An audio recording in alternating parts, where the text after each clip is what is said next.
दुबईचा अंत की एक नवीन सुरुवात? भारतीय दुबई सोडून का जात आहेत? मित्रांनो, एक काळ असा होता जेव्हा लोक दुबईला जाण्यासाठी वेडे होते. प्रत्येक तरुणाचे, प्रत्येक नोकरदार व्यक्तीचे एकच स्वप्न होते: दुबईला जाणे, आपले आयुष्य बदलणे आणि भरपूर पैसे कमावणे. आणि सर्वात महत्वाचे म्हणजे आज जगाच्या नकाशावर दुबई ज्या अभिमानाने उभी आहे ती फक्त आणि फक्त भारतीय कामगार आणि भारतीय व्यावसायिकांमुळेच. असे म्हटले तर वावगे ठरणार नाही की भारतीय लोकांनी आपल्या मेहनतीने दुबई उभारली आहे. पण मित्रांनो, आज परिस्थिती खूप बदलली आहे. दुबईमध्ये काम करणाऱ्या लाखो भारतीयांना त्यांची घरे, नोकऱ्या आणि निवासस्थाने सोडून जाण्यास भाग पडले आहे. कालपर्यंत स्वप्नांचे शहर असलेले दुबई आज भीती आणि अनिश्चिततेच्या छायेखाली जगत आहे.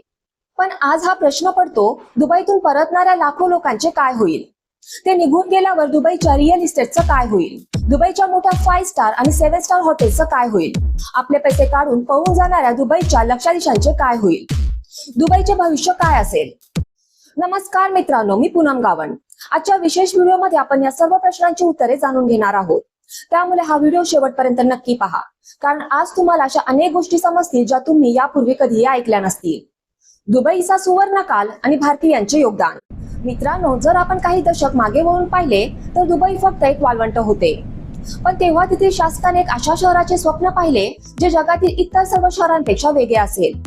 या स्वप्नाला सत्यात उतरवण्याचं काम आपल्या भारतीय लोकांनी केले. महाराष्ट्र, केरळ, उत्तर प्रदेश, बिहार, पंजाब आणि भारताच्या कानाकोपऱ्यातून लाखो मजूर आपली घरे सोडून दुबईला गेले. कडक उन्हात आणि 50°C तापमानात आपल्या भारतीय मजुरांनी बुर्ज खलिफा सारख्या इमारती उभारण्यासाठी रात्रंदिवस काम केले. केवळ मजूरच नव्हे तर भारतीय अभियंते, डॉक्टर, IT व्यावसायिक आणि उद्योजकांनीही दुबईच्या अर्थव्यवस्थेला नवी उंचीवर नेण्यासाठी अथक परिश्रम घेतले. दुबईचे रस्ते, पाणी आणि वीज पुरवठा यांपासून ते तेथील भव्य मॉल्स पर्यंत भारतीयांची मेहनत सर्वत्र दिसून येते. एकेकाळी दुबईच्या लोकसंख्येत भारतीयांचा वाटा सर्वाधिक होता. त्याच भारतीयांना एके दिवशी त्यांनी स्वतःच्या हातांनी बांधलेले शहर सोडावे लागेल अशी कोणी कल्पनाही केली नसेल. आता प्रश्न असा निर्माण होतो की असे काय घडले ज्यामुळे लोक दुबई सोडत आहेत? याचे सर्वात मोठे कारण म्हणजे अमेरिका आणि इराण यांच्यातील भीषण तणाव. मिडल ईस्टचा हा भाग आज बॉम्बवर बसलेला आहे. अमेरिका आणि इराण यांच्यातील वेर काही गुपित नाही. अमेरिकेचे सैन्य आणि त्यांचे लष्करी तळ संपूर्ण प्रदेशात उपस्थित आहेत आणि UAE नेहमीच अमेरिकेचा एक चांगला मित्र राहिलेला आहे. इराणने वारंवार उघडपणे धमकी दिली आहे की जर अमेरिकेने त्यांच्यावर हल्ला केला तर ते अमेरिकेच्या मित्र राष्ट्रांनाही सोडणार नाहीत. दुबई आणि इराणमधील सागरी अंतर खूप कमी आहे. त्यामुळे जर युद्ध सुरू झाले किंवा क्षेपणास्त्र डागले गेले तर दुबई पहिल्या लक्ष्यांपैकी एक असू शकते. या भीतीमुळे आणि युद्धाच्या छायेमुळे संपूर्ण दुबईतील वातावरण दूषित झाले आहे. जिथे एकेकाळी शांतता आणि सुरक्षिततेची हमी होती तिथे आता भीतीचे वातावरण आहे. काम करण्यासाठी कोणी आपला जीव धोक्यात घालू इच्छित नाही. भारतीय दृष्टिकोन, स्वप्नांचा भंग. मित्रांनो, आता आपण आपल्या भारताबद्दल बोलूया. हे केवळ दुबईचे नुकसान नाही, हे आपल्या देशाचेही मोठे नुकसान आहे. दुबईत राहणारे लाखो भारतीय दर महिन्याला हजारो कोटी रुपये भारतात पाठवत असत. या पैशांमुळे त्यांच्या मुलांचे शिक्षण, आजारी पालकांवरील उपचार आणि त्यांच्या कुटुंबाचा उदरनिर्वाह चालत असे. जेव्हा हे लाखो भारतीय मजूर आणि व्यावसायिक आपल्या नोकऱ्या सोडून भारतात परत येत आहेत तेव्हा कल्पना करा की ते कोणत्या परिस्थितीतून जात असतील. जे लोक तिथे वर्षानुवर्षे स्थायिक झाले होते, एका रात्रीत त्यांना सर्व काही सोडून परत यावे लागत आहे. भारतात आल्यानंतर त्यांना रोजगाराच्या मोठ्या संकटाचा सामना करावा लागत आहे. भारत आधीच खूप गर्दीचा आणि स्पर्धात्मक आहे. लाखो लोकांच्या अचानक परतण्यामुळे आपल्याच अर्थव्यवस्थेवर प्रचंड ताण येत आहे. हा एक अत्यंत भावनिक आणि कठीण काल आहे. ज्या हातांनी दुबईला सुवर्णनगर बनवले ते हात आता रिकामे आहेत. ही भारतीयांसाठी मोठ्या चिंतेची बाब आहे, कारण यामुळे अनेक कुटुंबांची स्वप्ने उद्ध्वस्त होत आहेत. मित्रांनो, दुबईची अर्थव्यवस्था प्रामुख्याने रिअल इस्टेट आणि पर्यटनावर आधारित आहे. जगभरातील लोकांनी दुबईमध्ये कोट्यावधी रुपयांची घरे, विला आणि अपार्टमेंट्स खरेदी केली आहेत. पण आता लाखो लोक हे शहर सोडून जात आहेत.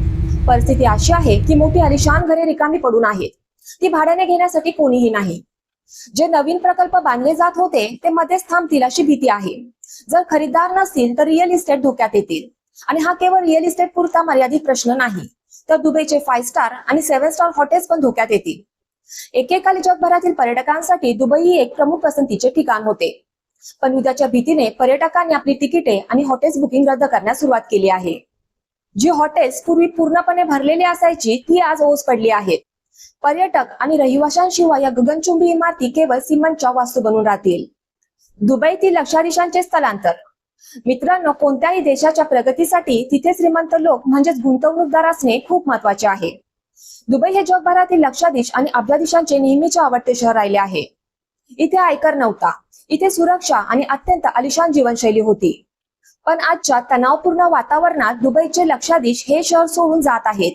श्रीमंत लोक आपला पैसा फक्त तिथेच ठेवतात जिथे सुरक्षितता असते. इराण आणि अमेरिका यांच्यातील युद्धाची बातमी ऐकताच या लक्षाधीशांनी दुबईतून आपला पैसा काढायला सुरुवात केली. ते युरोप, सिंगापूर आणि अमेरिकेसारख्या अधिक सुरक्षित देशांकडे वळत आहेत.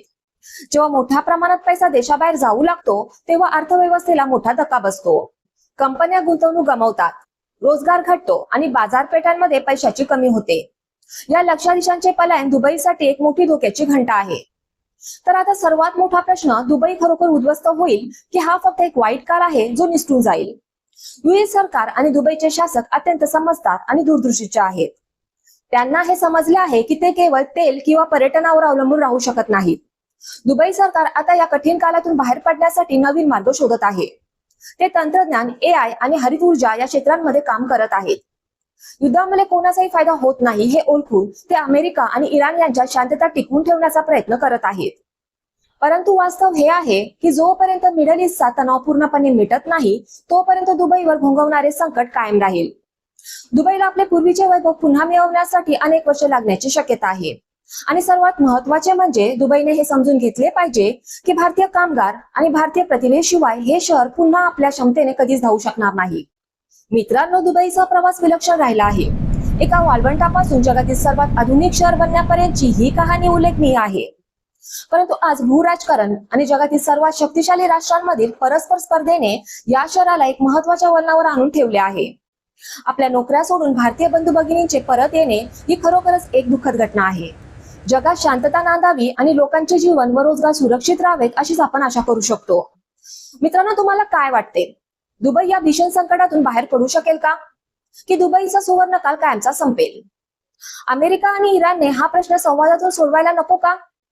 तुमचे मत काय आहे हे मला कमेंट बॉक्समध्ये कमेंट करून नक्की सांगा. माझा हा व्हिडिओ तुमच्या फ्रेंड सोबत, रिलेटिव्ह सोबत शेअर करा आणि जाता जाता माझ्या चॅनलला सबस्क्राईब करायला आणि माझ्या व्हिडिओला लाईक करायला विसरू नका. थँक्यू. बाय.